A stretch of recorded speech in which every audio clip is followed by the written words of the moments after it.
Thanks for sticking with us here on Adelante Chicago. Well, the new simplified free application for federal student aid was supposed to be easier for students to fill out, but errors, glitches, and even some processing delays are making this task almost impossible to complete. It's threatening the dream of going to college for hundreds of thousands of students who need the aid most.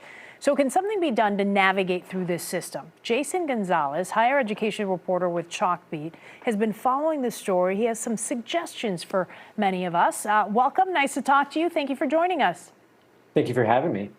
Okay, I want to start with this glitch and this error that's been reported on here for the last few weeks. What do we know about it? So this is, like you said, a new FAFSA form. It's been in the works for a few years. And during the rollout, it's just been really glitchy, really rocky. For those students who have been able to fill it out, it is faster, it is simpler. But the big problem right now, especially for students who are from immigrant backgrounds, especially Latinos, there is a glitch that is keeping them from filling out the form if they have a Social Security, but their parents do not. And that's been the big one. And the federal government has kind of found some workarounds around that, but it's not been the most effective at all times for students. So they're still trying to get through that. Okay, so when you say the federal government has found some workarounds, what are those? What are some of these families expected to do?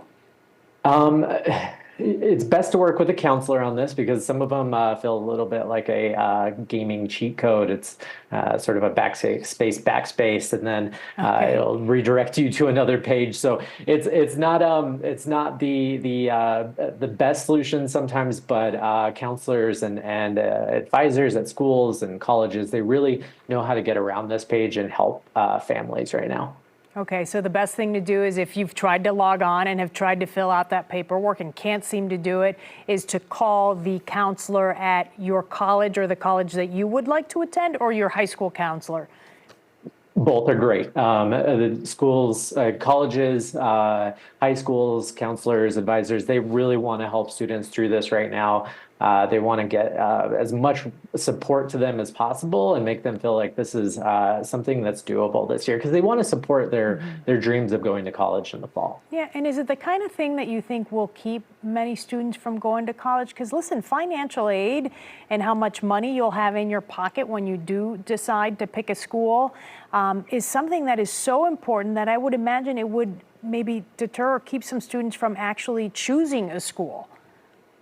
That is the worry, and that is the big concern right now. I wish I had a crystal ball to say yes or no on that, and hopefully say no, that students are going to go. But we do know that students are frustrated, families are frustrated. They're trying to work through this. If not every school and district has the type of support that students need to continually go back week after week after week to try to get this finished up. But I know school districts across the country are really trying to work with students. Colleges are trying to work with students, and they really do want students to reach out, families to reach out and say, hey, we're having trouble with this. What support can you provide? And they will step up.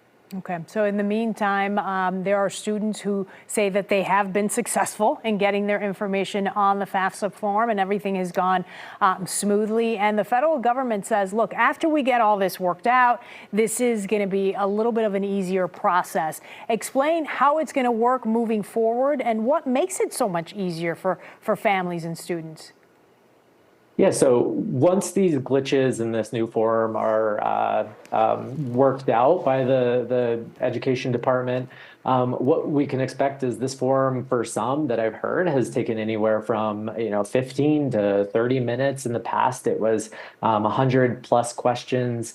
It's really streamlined down to a few dozen, and really not as time consuming for parents and students. It actually connects to tax information, but those have been the big problems, is connecting that text information, getting students through where those unexpected glitches are. So hopefully this is much smoother in the future. The folks that I've talked to said they really expect this and are pushing the federal government for this to be an anomaly 1 year, Yeah. and after this it should be super smooth. Yeah, and some of the good news is that there are colleges that have actually extended the deadline to sort of give students a little bit more time to fill out that form.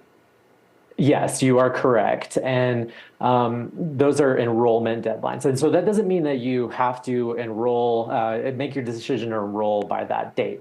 That just is sort of the date at which schools kind of consider and bring in a lot of that information of what their class makeup is. But if you're having trouble, like I said, the college will work with you. If you reach out to someone within the admissions office, say, hey, I still haven't been able to figure out the FAFSA at this point. I'm having problems. I haven't gotten some of the pieces that I need from it and been able to completely submit it, then you can reach out to that school and they will say, hey, like, how can we help? What can we do for you?